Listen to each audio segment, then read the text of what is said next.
ஆயக்கலை 64ல ஜோதிட கலையும் இருக்குன்ட்டு தெரிஞ்சுக்குவாங்க. மிக முக்கியமான கலையில இந்த ஜோதிட கலையும் ஒன்று. சோ அப்படிப்பட்ட மகத்துவம் வாய்ந்த இந்த ஜோதிடத்தை நம்ம எப்ப பார்க்கணும்னா, ஒரு குழந்தை பிறக்குதுன்னா அந்த குழந்தை பிறந்த அன்னைக்கு என்ன நேரத்துல இந்த குழந்தை பிறந்திருக்கு, எந்த ஊர்ல பிறந்திருக்கு, அது பிறந்தது நாளை எடுத்துட்டு போயிட்டு நம்ம ஜாதகத்தை கொடுத்தோம்னா அவர் ஒரு கட்டத்துல நவ கிரகத்தையும் அடைச்சு அந்த பிள்ளைக்கு இதுதான்ப்பா ராசி, அந்த பிள்ளைக்கு இதுதான்ப்பா லக்னம், இதுதான்ப்பா ஃபாலோ பண்ணணும்னு சொல்லுவாங்க. அடுத்து பாத்தீங்கன்னா அந்த புள்ள பிறக்கும் போது அந்த பிள்ளையோட பிறந்த குறிப்பு எடுத்து போய் நம்ம அன்னைக்கு ஜாதகம் பார்க்கணுங்க.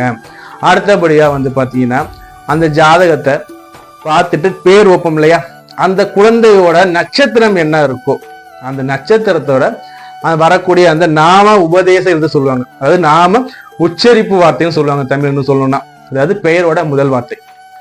அதோட போதுங்க, ஜாதகத்தை அப்படியே மூடி வச்சிருங்க.